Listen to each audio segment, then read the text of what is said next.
Greetings to you all fellow travelers. This is Krotnip, welcoming you all back to the logbook of a simple Lindwurm traveler. Not that long ago, I set upon myself the task of creating a piece that could potentially serve as a launch-off point for new Warcrow enthusiasts looking to get into the game with my beloved Northern Tribes faction. I prepared the slides and I started to record, and to my absolute horror, the video turned out to be hours long, and that's simply something that other people won't be able to manage, I know. So in the end, I decided to cut this piece into 3 different sections. Today we are going to be starting by laying out some ground rules on how this series of 3 pieces is going to be working, and then we are going to be taking a look at the Northern Tribes non-character units, so mostly units that are made up of more than one model with the rock troll thrown in there in the end. Look to the future episodes, which will be about the high command options available to the Northern Tribes, as well as all the rest of the characters, the non-high command characters, that is. Without further delay, let's get trekking. So, what is this piece, or rather this series of pieces, going to be all about? A regular topic of conversation that pops up again and again, for example on the Northern Tribes Discord portion of the Warcrow's official Discord page, is new players asking for advice on what to get when they are starting the game with the Northern Tribes. And there are plenty of helpful, more veteran players out there, and we end up more or less giving the same answers time and time again. And then people either take those answers as a given and go and purchase the stuff that we recommend, or they ask, but hey, how about this? I would want to get this. Is this good? Is this bad? And more or less, us veterans then end up saying, yeah, you can make that work, and maybe run it with this, and maybe don't try and do this from the beginning, and so forth. So I thought it might be a good idea to have a place to direct newer players to get some basic information on the various units that make up the Northern Tribes faction. I do have a more or less up-to-date library of unit analysis pieces on this very YouTube channel, but I understand that for a newer player it's not quite optimal to trek through dozens, if not at this point hundreds of hours of material just to know what to purchase next. So instead, here in this piece and its companions to be released soon, I will be taking a extremely quick and basic look at the various units that make up the Northern Tribes faction. What you can expect from them, how easy or tough they are to make good use of, what you will usually find them played with, and how high a priority are those models for a newer players from my personal point of view. But you absolutely do need to remember at least 2 things. Firstly, everything that I say and present on these pieces is going to be highly subjective. There are other opinions out there. There may be even more well-informed opinions out there, but I am the one with the mic and the YouTube channel, so I thought I would try and do something about this. But if you hear someone disagreeing with me, take their arguments into account and give them their due weight and do whatever you feel is the best. This is a hobby, this is supposed to be fun, this is not supposed to be stressful and cause any undue arguments between people. Second of all, the meta of Warcrow is constantly changing, and Corvuspelli has been very good at updating the rules for this game, and I have no reason to believe that they will stop updating the game in its current 1.6.0 configuration. So if you return to this video after time has passed, please take into account that the meta may have shifted from what it once was. There may have been unit card updates, and or there may be a wholly new updated set of rules. I will see if I have the energy and the time and the possibility to return and update these pieces as major developments happen, but don't always count on that. Do your own research and take the context of the information into account when making the hefty decision on what to spend your hard-earned money on. Without further delay, let's get into it. In the end, I chose to use this very simple format for the video you are about to see. I have written a short slide on every single Northern Tribes unit, and each slide will include the name of the unit being discussed, a one-liner explanation how I would describe that unit to a person who has little or no experience playing them or playing against them. And then I have done a very not serious but more or less about ish um, grading of the unit on 4 different topics. Durability measures the unit's ability to shrug off and or absorb damage before it becomes combat ineffective or destroyed. Offense is pretty self-explanatory. How much damage can the unit cause when it is performing attacks? Maneuverability is how quickly and effectively the unit can cover ground. Warcrow is very much a movement and objective based game, so it's very important to have units that can effectively get to where they are going. And special abilities are all the special abilities of the unit that don't strictly get covered by the offense, durability, and maneuverability metrics. If a unit has something that contributes solely and straightly to its offensive power or its durability, I will include those abilities in the durability or offense categories. But if and when a unit has something more exotic, something more versatile, or something more special, that will go into this last meter of the slide. Then below all of these, I will give some examples of units, characters, combinations that you might want to use with the set unit. But please, please, please do remember that these are just examples of something that I like to do. Warcrow is very much a game about innovation, testing stuff out, finding out what works for you, what solves your particular tactical or strategic problem. So please don't take these as the only options out there. Take these as something you can start with if you are struggling to get going, and then start testing stuff out and start innovating. And please be a good tribe member and let the rest of the Northern Tribes community know when you find something golden, so that we can all hunt more effectively.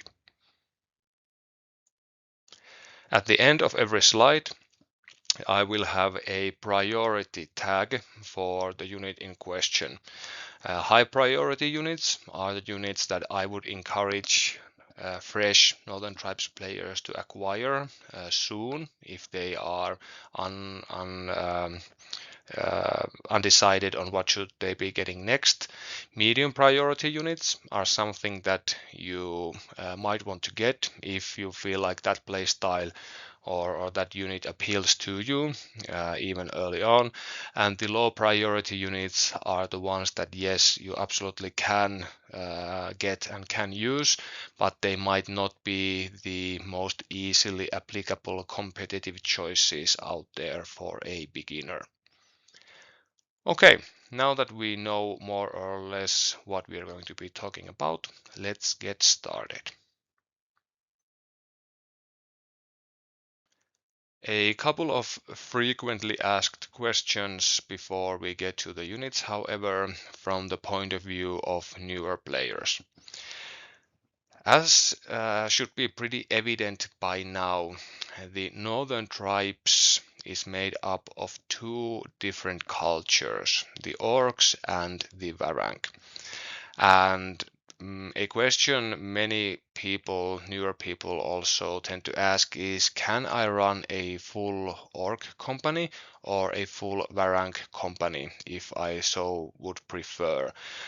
For those like me who are very much drawn to thematic lists, this might feel quite appealing. And answer to those people asking is yes, you can run an all or company, and yes, especially in the post 1.6 world, you can run a all Varang company, but you do have to recognize that you are playing one hand tied behind your back in both cases. This is very much two cultures that form a single faction, not two factions that form a single army. If you are deciding to go down the route of only playing orcs or only playing varangs, you are effectively locking yourself out of certain tactical and strategic options, so bear that one in mind. But if you don't mind that, by all means go full on orc or full on varang. The next question that comes up at times is, how many non-character units should a full 250 point force have? And this really depends on the type of list you're building and the types of combinations you are looking to pull off. As a non-hard but a fast rule, you could say that at least two non-character units is something that I would want to have in my company. I would not feel comfortable going in with a single one, and getting more than four is really pushing it. The companies where I have been running a quote-unquote horde list tend to have that four units and the attached characters and some support stuff, but that is really usually where an effective list tends to cap at. Obviously, I'm eager to be proven wrong. Someone run 8-unit list and show me how you did it. Next up, Warcrow. One of the best parts of Warcrow, for me at least, is that you get to experience all these cool non-character unit plus character combinations where you join a character to a unit and reap the benefits thereafter. And it's this constant tinkering of what character should I put where to get what result out of your unit. And this is extremely interesting because it allows you to get very different tactical capabilities, even strategic capabilities out of units, a select unit, by changing the character that you are joining in there. So the question out of this system then is, do I need to have a character joined to every unit that can have a character joined? And in Warcrow in general, I would say the answer is no. There are plenty of units who are comfortable running alone without a character attached, and there are factions that have very limited access to these joinable character and unit combinations, like the Siennan, for example. But I would argue that one of the core strengths of the Northern Tribes faction is the fantastic character and especially officer core that we have access to. And many of the Northern Tribes non-character units are a bit so-so on their own, but they really become extremely difficult to deal with once you attach the characters that buff up the unit to an 11. So in under most circumstances in a Northern Tribes list I'm building, I will have a character joined to every unit that can have one joined. So that's not something you have to do, but that's something you can start with, and then you can graduate to running some units solo later on if you so prefer. Then the last question, and this is really the crux of why I made this video. What, in this case, non-character unit, or we can expand the question to be what unit should a new Northern Tribes player get after they have bought the action pack, or they have split the Winds from the North and the Beyond Winds from the North boxes? And really, the answer is whichever unit you prefer. There are some very popular answers that people like to give. Usually the first stop for more veteran Northern Tribes players is to say you absolutely want to get the battle scarred, for example. Or I often say Tantrum Marauders might be a good idea.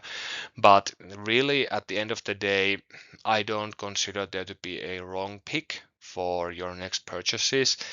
Absolutely everything in the faction is competitively playable right now.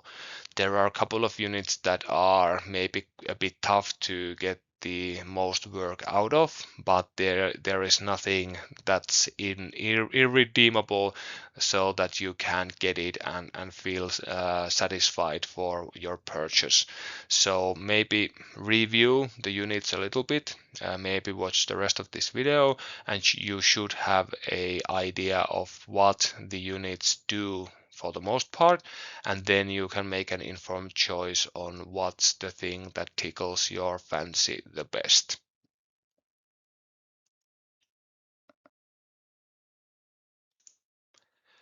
Let's start with the first non-character units, and what else could it be than the basic infantry unit of the Northern Tribes, that is the Orc Hunters. The Orc Hunters are, in my opinion, a basic infantry unit done just right. They are decently durable, though they are no dwarves or whatever, mind you, but they can shrug off a surprising amount of damage when they are led by a capable character, since their full strength defense roll is decent enough, and as a 4-member unit they can afford to suffer a couple of casualties when they are led by a character without incurring any reduced performance. For a basic infantry unit, the Orc Hunters hit quite hard. Really hard, I would actually say. No, they are not the toughest customers out there. There are way harder hitting units out there, but you usually end up paying quite a lot more for their services. And I would argue that the base offensive output of the Orc Hunters is something that you might have to pay 10 more points for in many other factions. However, you should consider the base offensive performance of the Orc Hunters only as a starting point, and then you want to be adding some extra damage potential on top of that via a joint character. The biggest weakness of the Orc Hunters is their maneuverability. They are 3-2 moving, so they are a bit of a slow moving unit, which means that every time you are activating the Orc Hunters for the sole purpose of traversing the battlefield, you are losing value over activating something quicker. And then again, the Northern Tribes units, the Orc units included, have a pretty respectable charge range usually, so the maneuvering into the position part may be a bit of a chore for the orc hunters, but once they are where the action is happening, they should be able to charge their enemies, at times even denying the enemy the opportunity to charge them. When it comes to the special abilities that the Orc Hunters are packing, they essentially have two, and both are switch abilities that they can activate in melee combat.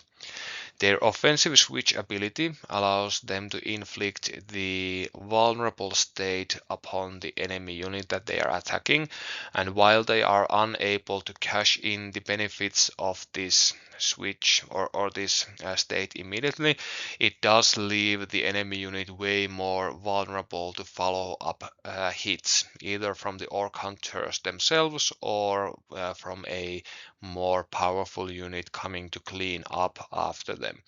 So the enemy usually isn't all that excited about getting attacked by the orc hunters, because even if they manage to shrug off the attack without suffering heavy damage, they will usually be left vulnerable to a follow-up hit by something of yours.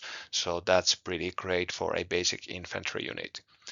The other special ability, the other switch that the hunters have access to, is their defensive one. And it's short and sweet. The orc hunters can trade their blocks on the defense for successes, which effectively means that you can trade wounds from the orc hunters against whatever is attacking them.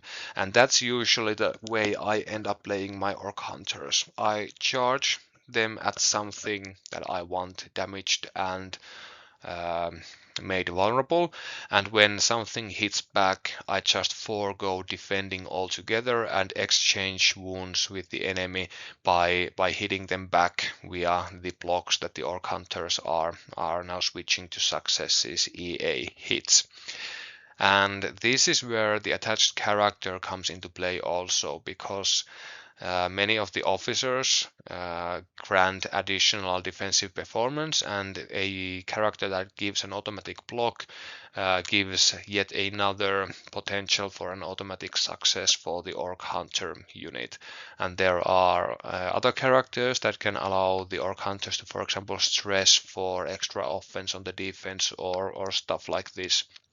So this is the type of basic infantry unit that your opponent should be somewhat hesitant to engage with, because it's hard to points effectively wipe out the orc hunters without suffering the vulnerable state and or major damage in return.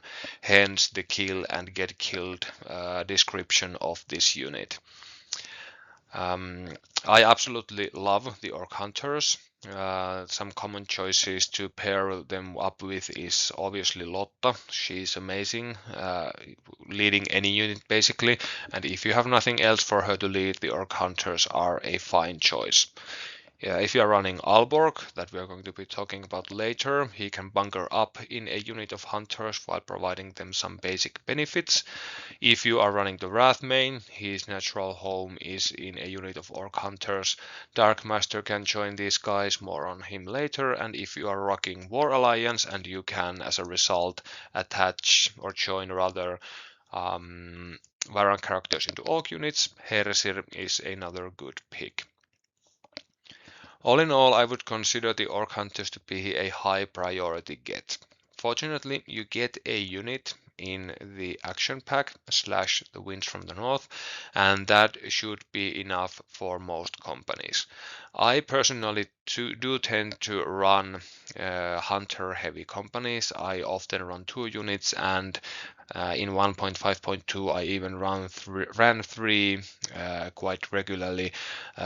Not anymore, I must say. with the way the list card structure has changed. But even if you aren't considering the hunters to be a vanguard unit of yours, it's a great unit to have in your collection, because if you are finishing up your company and you have a few points left to spend, getting a unit of orc hunters and attaching a cheap character to them is an excellent use for your last 35 to 45 points. So that's something that I would be getting these guys for, even if you are drawn to the more elite units of troops in the northern tribes. Let's stick with the theme of the action pack and or winds from the north, and let's talk about the Varank skin changes next. This unit is probably the unit that got the biggest buffs and the biggest makeover in the 1.6 update. So if there is a new Northern Tribes player out there who's getting info from the graybeards of your hunting party that the skin changes are terrible and not worth it, your mentor, guide, or friend might be reflexively going back to how these gals used to be. But in 1.6 and post 1.6 world, I'd argue the skin changers are an amazing unit and one of the main reasons you want to be accessing the action pack and or the Winds from the North boxes. This is a two-person wrecking crew, a berserker gang of sorts that excels at dealing huge amounts of damage against the enemy. Out of all the units in the northern tribes, I think the skin changers command the highest average damage output when they are paired with a choice join character, and I think they also, even by themselves when compared to other units fighting without a character, have the highest potential damage due to their extremely dangerous switch ability. So in a faction that's characterized by hard hitting units, this is potentially the hardest hitting one. The skin changers are also surprisingly durable. They now in 1.6 have a rather respectable defense roll. They also have an ability that allows them to ignore a wound if their roll, offense or defense that is, includes at least one success. So they are somewhat resistant to automatic wound infliction as a result. They also hit hard when attacked if they stress for a counterattack. That's something that many Northern Tribes units are capable of doing, but the skin changers are particularly good at the job. They also have access to the same switch as the Orc Hunters, that is, they can swap their blocks for successes, thus foregoing defense for offense when defending themselves against an attack in melee. The value proposition is rather different, however. We have to remember that what frees us to trade our orc hunters for enemy pieces is the fact that they are our cheap basic infantry unit that has a lot of models to burn through. But the skin changers are not that. They are a quote-unquote elite unit that costs almost as much as 2 units of orc hunters before we consider characters. So you really don't want to be throwing them away unless you are getting excellent value for what you're doing. The maneuverability side of the skin changers is way better than that of the orc hunters or the orc units in general, that is. While the orcs have to make do usually with a 3-tool movement, which essentially means that they are moving slower than human infantry units, lightly armored human units, that is. The skin changers are Varangs, and they are even the faster kind of Varang, so they have a elven movement speed of 4-3, which makes them quite speedy when maneuvering for position, while still maintaining the high charge distance of the orc units. The special abilities of the skin changers mainly affect their maneuverability and their durability. They are fearless, which is a great thing to have in Warcrow as the game has matured to this point. There are plenty of things that will be targeting the unit's willpower and morale, and there are people out there looking to capitalize on these types of attacks by integrating frightened as a part of the equation. Intimidating units are also quite common, so fearless really helps. Beyond the Predator's Vigor, which is the ability I described earlier that allows the skin changers to ignore a wound per attack if they have a success baked into their roll. The main ability that the skin changers have access to is their totem. Before the game begins, or actually during deployment, the skin changers get to decide whether their totem animal is the polar bear or the Arctic fox. If you are looking to add some forward elements to your company, if the scenario requires so, or if the enemy has left themselves open to a first turn attack by the skin changers, you might want to go with Arctic fox. This gives the skin changers the ability to scout in from the edge of the table beyond your deployment zone. And yes, you could use them by dropping them in mid-game when you need reinforcements, but usually when I end up going this route, it means that I will be starting as close to the enemy deployment zone as possible and charging the first thing that I can hit in order to maximize the casualties and the problems that the skin changers can cause. The other choice is the more patient and more defensive one. The polar bear totem gives the unit an extra wound. So for a 2-member unit, that's essentially 2 extra wounds, and if and when you absolutely want to attach a character to these gals, that'll be essentially even more worthwhile. The fact that the skin changers are a 2-member unit means that you do very much want to attach a character to them. If the character chosen is an officer, which is preferable, the skin changers will be fighting with full combat power until the last member of the unit is wiped out, at which point the officer will continue fighting with full power by themselves.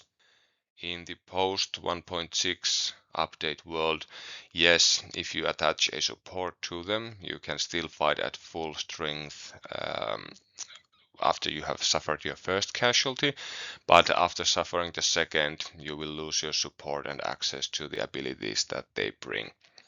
So I highly encourage you to make use of the excellent platform that this unit is by attaching an officer type character who dials their combat power, both offensive and defensive, to the 11, and then watch the fireworks happen. Just don't throw your skin changers away too cheaply. Allow them to track as many enemies down with them as possible. My go-to character choice for the skin changers is Lotta. I like to play Alborg, so I have access to War Alliance in my company, and thus the orc character can join a Varank unit. So in this case, Lotta will be providing additional threat range to the skin changes, allowing them to charge even further. She'll allow them to hit way harder. They will even defend more competently under her. And as you see, if you take a closer look at Lotta's card, even her push modifier on the offensive, which adds a success and a hollow special, is particularly powerful for the skin changers because, as already alluded to, the skin changers are capable of turning hollow special symbols into automatic wounds when they attack. If you choose not to go with a War Alliance list, Hersir, Njot the Merciless, and Escort the Executioner are fine choices for your skin changers. If you are on a really tight budget, you could try using a tattooist in the unit, but I prefer the officer type as already explained. All in all, I would consider the skin changes to be an S tier unit, and they are a high priority for a new Northern Tribes player. Next up, let's talk about the first independent addition, independent purchase option that is to the Northern Tribes way back in the day, and that is the Tantra Marauders. While hitting stuff in Warcrow is extremely fun, and the Northern Tribes are superbly talented at hitting stuff hard, that's not usually the main thing in this game. Usually the main way to win is to outmaneuver your opponent, manage the confrontations that happen between your units, and at the end of the day, it's objective control and the feat accomplishment that will see you emerge victorious. And for those all important repositioning maneuvers, capturing of far-flung objectives, and for the completion of special tasks, your more brutish forces may not be optimal. But luckily, the Northern Tribes have access to some fantastic skirmisher and ambusher options, and Tantra Marauders are at the forefront of this company. As you can see from my evaluation, the Tantra Marauders are not terribly durable by themselves, but they are durable-ish for a Northern Tribes unit. They have a decent defense roll, and obviously you are looking to build upon this by adding a character to the unit. They also are a unit of 4, so there is some casualty tolerance baked into the pie in that way. The raw offensive dice of the unit is good, if not stellar. If you are looking to just hit the enemy frontally, the Tantra Marauders might not be your first option, but there are ways in which they can surprise the enemy when it comes to damage, that is. The maneuverability of the Marauders is through the roof. They are fast movers at 4-3 movement, and in addition to this, they have access to an amazing active skill, a short action skill called Snow Leopard Tattoo. This allows the Tantra Marauders effectively once per activation to place EA teleport 10 strides from their current position, and if they come into contact with an enemy unit, you can then immediately attack them. And if you use this ability in your activation, you are not restricted from attacking again or prior to using the Snow Leopard Tattoo. if you are engaged with an enemy unit and able to do so. So the Tundra Marauders are freakishly maneuverable. They can bypass entire enemy formations, impassable or otherwise hard to traverse terrain. They ignore rugged terrain, by the way, also, so that's great. And in addition to this, they are one of the few units in the game that's capable of attacking twice per activation. So yes, the Tundra Marauders at face value aren't the toughest customers out there when it comes to offensive performance, but if an enemy unit is foolish enough to wander within 12 strides of them, that is the distance that you can catch them at via the place effect. The Tundra Marauders can teleport in and really savage the enemy by attacking them twice. So whatever character attachment you are going to have accompany your Tundra Marauders, you can be safe in the knowledge that when the situation is becoming critical, you are probably going to be able to leverage any offensive increase that the character provides twice over per activation, so that's rather awesome. In reality, canny opponents will obviously do their hardest to deny these double attacks, but even in those cases, the Thunder Marauders are creating a bubble around them, which the enemy will be usually quite hesitant to get into, and their fantastic maneuverability can allow them to reposition around the field to get to where they're needed the most. The Tundra Marauders are also extremely hard to engage and pin down. Not only are they capable of inflicting the slowed state via their attacks, but they have a defensive switch that allows them to displace away from melee, which means that pushing a unit of Tundra Marauders away from an objective is going to be exceedingly difficult, and they can free themselves up for future maneuvers via this display switch. They are also famous in the backstory for deploying caltrops to hinder enemy units trying to approach them. And in game terms, the main effect of the caltrops is that it will stop enemy units from charging the Tundra Marauders for the first essentially 4 turns that the unit is in play, and in addition, any unit that comes into contact with them will gain the slowed state automatically, hindering their maneuverability, the enemy's maneuverability that is even further. If you can't hear from the passionate speech I am making, I absolutely love the Tundra Marauders. They are an awesome unit and they scratch an itch that can otherwise feel a bit difficult to get to with the northern tribes.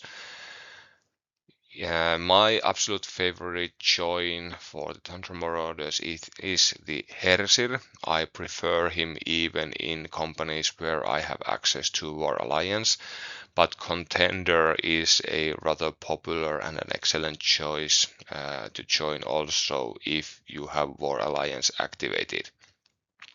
Your standard Varrank officers also work in the Tundra Marauders in Escold and Njord the Merciless.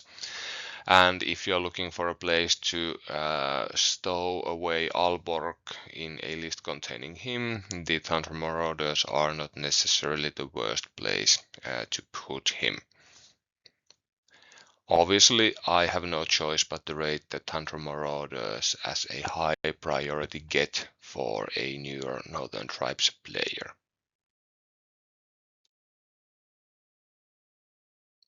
Our next stop is going to be as far from the slippery and maneuverable skirmishers as possible, as we are going to be talking about the Battle Scarred. The Battle Scarred are a unit that many Northern Tribes players swear by. They are an extremely dangerous unit from the opponent's point of view.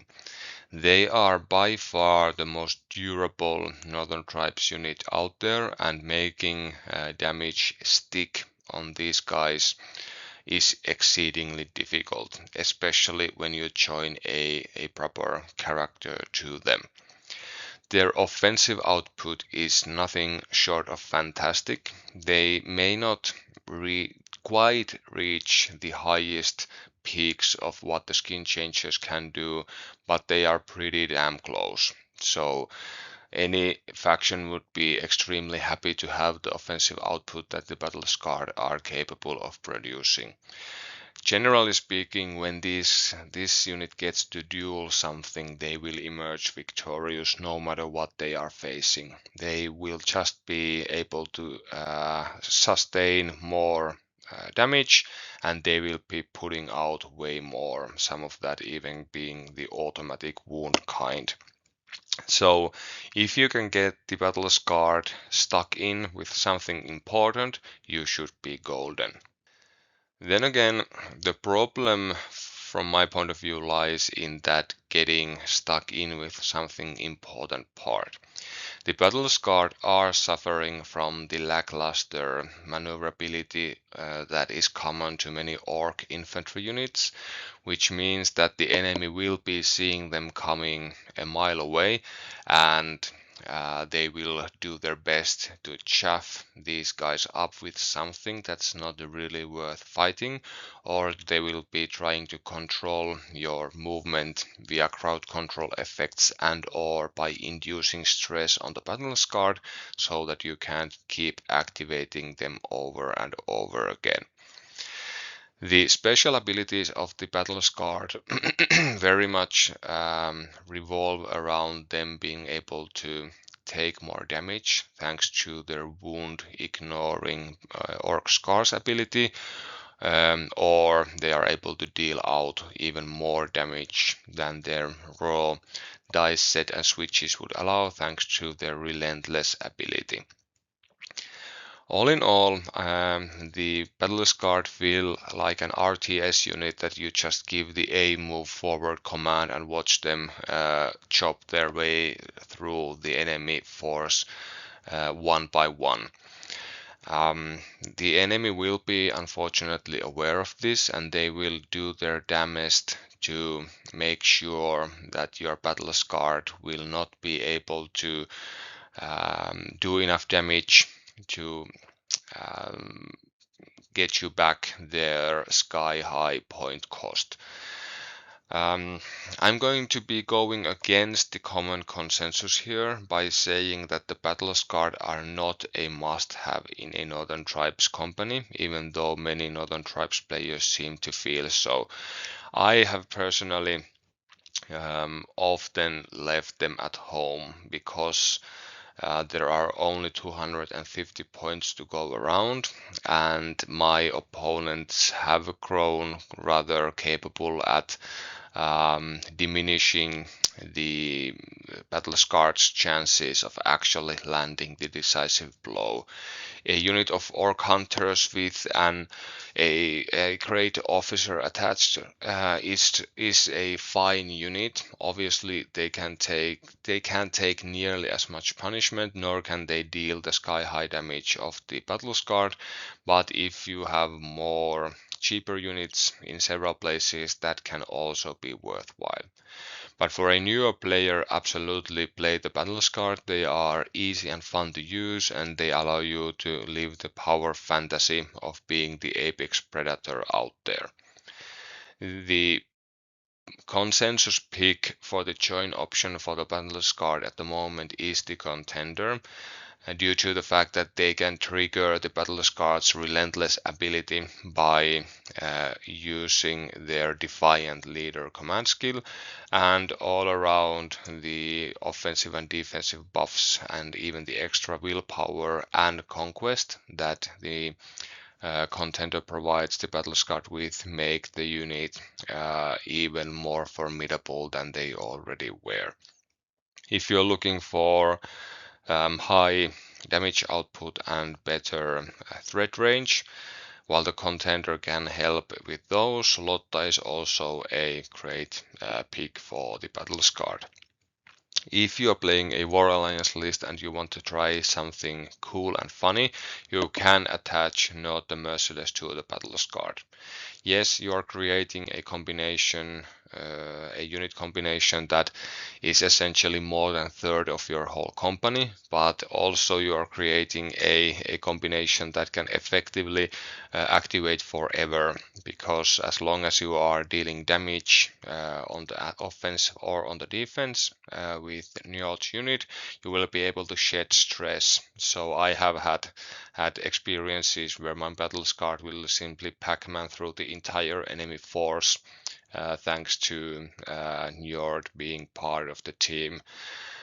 I was playing with a bit of a newer player, and I used this combination because I didn't think it would be great. I wanted to do something a bit silly, and after the game they said, hey, I would prefer if you didn't play that combo against me again. That didn't feel great, because they felt that there was nothing they could throw at the battle scarred to solve the problem, while the Nord-led battle scarred were able to massacre his entire company. So, oops, bad Grotnip, bad teacher. Well, maybe I'll try something more easy to approach the next time around.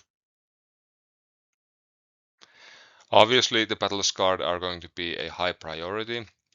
But as you can see, we are already racking up quite many high priorities. Just pick some or one of these for your next purchase or purchases, and you can't go wrong. Obviously, there are also some medium or even low priority purchases that can be decent for your beginner army, but this is one of those that many Northern Tribes players swear by.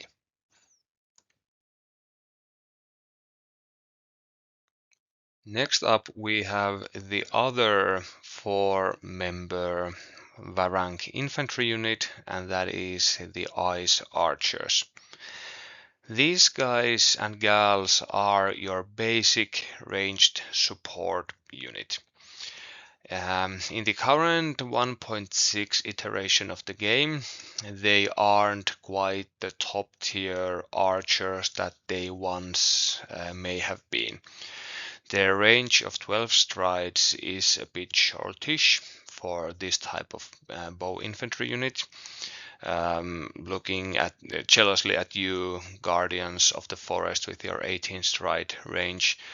And also the Ice Archers are a tad on the slow side when it comes to maneuvering on the battlefield. They have a 4-2 movement, which sits right between what we usually see on Orc infantry units and what the more speedy Varang units can accomplish. So maneuvering these ranged troops into a position from which to take a shot is not as easy as it might have once been, and their limited range is going to cut down on your options when it comes to choosing a target to be fired at.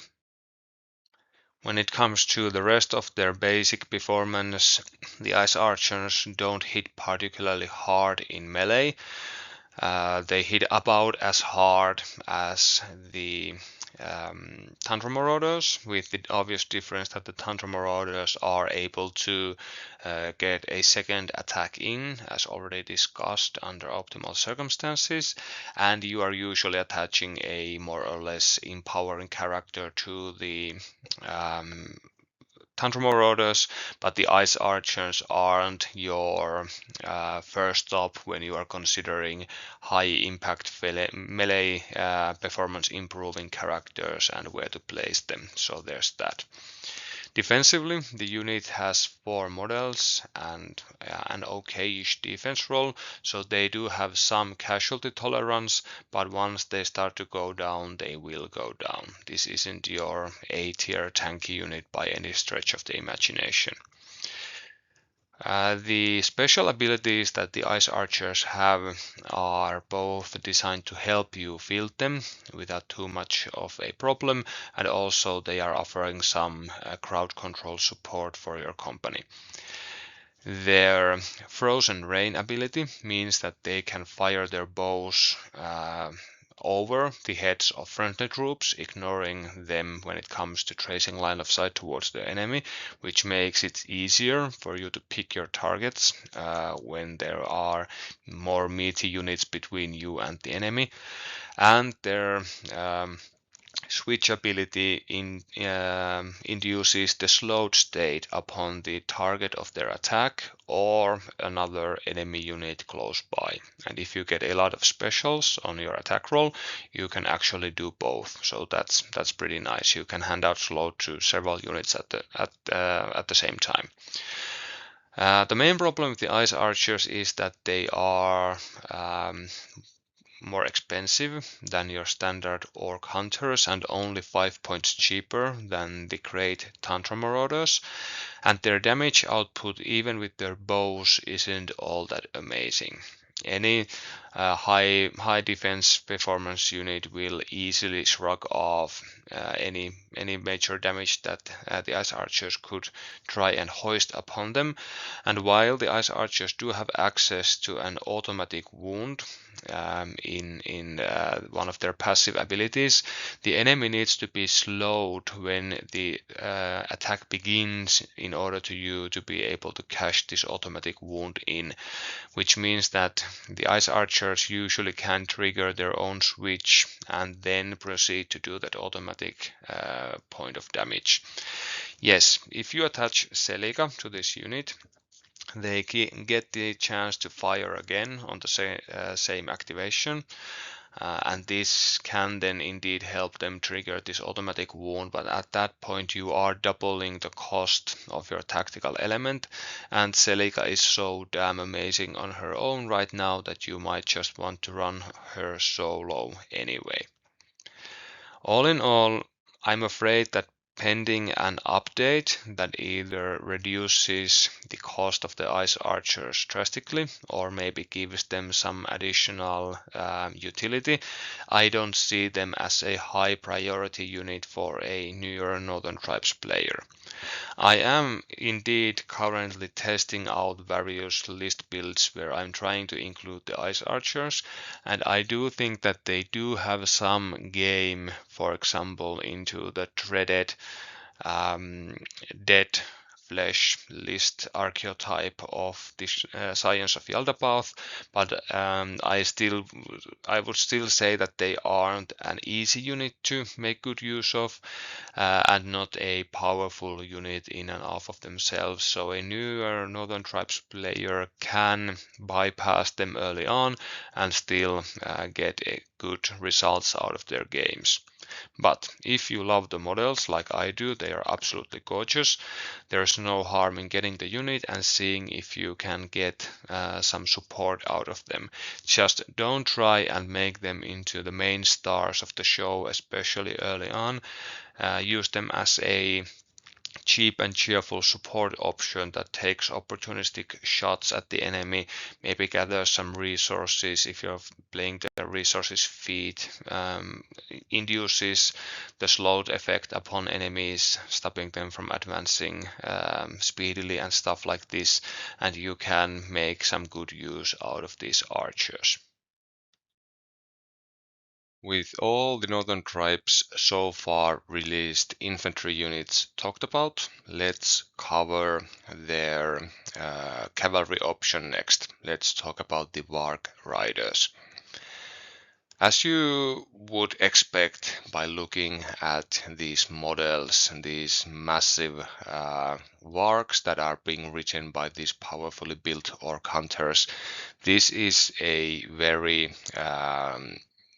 stats-wise powerful unit. The Warg Riders have both excellent durability for a Northern Tribes unit. They pack a powerful offensive punch, and as a cavalry unit that also ignores the rugged keyword on terrain, they are amazing when it comes to zipping around the battlefield and charging enemies that can charge them.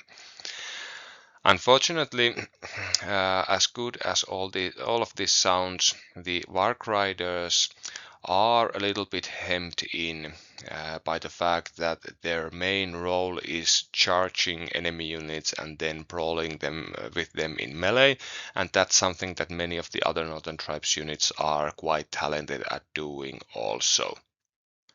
What's more, the Warg Riders are on the expensive side, coming in at the same cost as a unit of Varang skin changers. And unlike is the case with the infantry units of the Northern Tribes, the Varang Riders have only a very small selection of characters that can actually join the unit to buff them, and neither of these are cheap. The Mounted Wrathmane is a great model, both alone and when joined to the Warg Riders, but he more than doubles the unit's cost. And while Escort doesn't double the unit's cost, it's only a few points shy from that.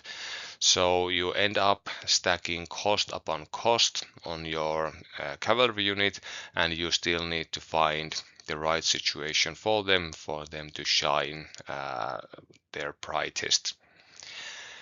Where the Warg Riders unfortunately fall short for me is with their special abilities. They have a passive ability called Wargs that allows them to reroll 2 dice from their attack rolls if they begin engaged with the enemy in question. But this is somewhat problematic because of their raging keyword. They want to be charging when possible, and they have a defensive switch that allows them to teleport out of combat. So they usually want to be charging in, teleporting out, charging in, teleporting out if they have the activations to spend and the morale cap to do so. So Vargs really doesn't come into play all that often. What's even worse, the unit has the dreaded Bloodlust keyword. And what Bloodlust does is that it allows the unit to always re-roll their attack rolls as if they were charging, if they have charged or assaulted to initiate the combat that they are part of. So essentially, this more or less invalidates the Varg's passive also. But what's furthermore is that a unit with Bloodlust has to charge the closest enemy that it can when it is activated, unless they can pass a willpower check to restrain themselves. And with only a single orange dice for willpower, the Warg Riders are about 1/3 of the time going to be ignoring your orders if there were anything except charge the closest thing that you can, and this makes them highly unsuitable for flanking operations, for capturing objectives and such, because there is a fairly high likelihood that your Warg Riders will simply ignore your fancy tactics and just charge right in. So you end up having a powerful melee unit that's quite maneuverable, yes, but their ability to maneuver is somewhat constrained by their eagerness to get stuck in with the enemy. As a result, I'm going to grade the Warg Riders as a medium priority purchase for newer Northern Tribes players. Let's talk about the large unit of the Northern Tribes, our quote-unquote monster unit, last in this section of the video. The Rock Troll is, as you can see by looking at the model, a giant of stone animated by magic of the evoker. This essentially translates on to a model on the battlefield that is exceedingly difficult for the enemy to damage. The Rock Troll is packing the highest base wounds total of any unit in the Northern Tribes. They have an amazing defense roll, and in addition to all this, they can also block spells aimed at them thanks to their Dispel keyword. What's furthermore, if your opponent is able and willing to muster the resources to finally destroy your Rock Troll, your evoker can just bring them right back to the battlefield via casting the Raise Rock spell that the rock troll grants them. So if you're looking for something that's not going to be taken off the battlefield, or if it is, it won't stay off the field, then this is the piece for you. Unfortunately, the great and sellable things about the rock troll pretty much end there for me. The offensive output of this piece is lackluster for its points cost. The hitting power is comparable to a unit of basic orc hunters without any characters attached, so that's not amazing. The maneuverability of this thing is suspect because of the fact that even though you have the 4-stride base, which essentially means that your moves are going to be a bit longer, the 2-2 movement and the slowish or lowish charge distance will mean that the rock troll is going to struggle to maneuver around the battlefield at times. And what's even worse, it's not immune to rugged terrain, so any type of difficult terrain and impassable terrain will stop the rock troll from moving about, and that's not great for a piece of this kind. The rock troll's special abilities are solid. As already stated, it's capable of being resurrected. It also carries the all-important ancestral bond ability that allows you to activate an evoker and then take a stress on them to have the rock troll perform a simple action, or the other way around, have your rock troll activate and take a stress so that an evoker can then perform a short action. This gives some much needed action economy to the northern tribes, but at the same time I'm not entirely sure that it's worth the high cost that you are paying for the rock troll as of the early weeks of the 1.6 update. The rock troll is also capable of damaging enemy units attacking it via its rubble special rule, but wise opponents will usually try and avoid hitting the rock troll, so that's not something you can really hang your hat on either. I think one of the main things that the rock troll is capable of doing is that it can displace enemies or shove enemies 8 strides with its melee attacks, but thanks to the fact that it has no innate conquest value, its ability to contest objectives is quite suspect, even if you are at times able to clean off enemy units that are trying to stay on the objectives. If you choose to get this absolute eye candy of a model, you can obviously do so, even though I would consider them a low priority. If you choose to bring your rock troll along, I highly encourage you to bring the evoker with them to reap in the benefits of being able to run the extra activation or extra action that you get from the ancestral bond every round. And here we have a short summary of the various non-character units in the northern tribes. As you can see, I have designated the orc hunters as a basic infantry unit, and you can purchase them separately, and one unit comes also in the action pack / in the Winds from the North box. Skin changers are your damage dealers, and they can be purchased in either the action pack or the Beyond Winds from the North box. Tundra Marauders are fantastic skirmishers, and they can also be pressed into service as line infantry, even damage dealing infantry if you kit them outright, and they are a separate purchase. You can get 2 units if you want to, and I do sometimes run lists with 2, but that's not a high priority to get a second unit, but I highly encourage you to get the first one quite soon. Then you have your battle scar, which are the tanks and the damage soakers of this faction, and they can also deal a huge amount of damage if you set them up right and the enemy can't escape them. and they are purchased in their own separate box. Ice archers offer some light range support, and they help crowd control the opponent and limit their options, and they are purchased in their own separate box too. The Warc Riders are your fast melee cavalry option, if that's what you're looking for, and they are also sold separately. And lastly, we have the separately also sold Rock Troll, who is a tanky unit that can do some crowd controlling and especially work well together with our Evoker. Okay, if you have any questions so far, please comment down below and I will do my best to answer them, any of your questions that you may have.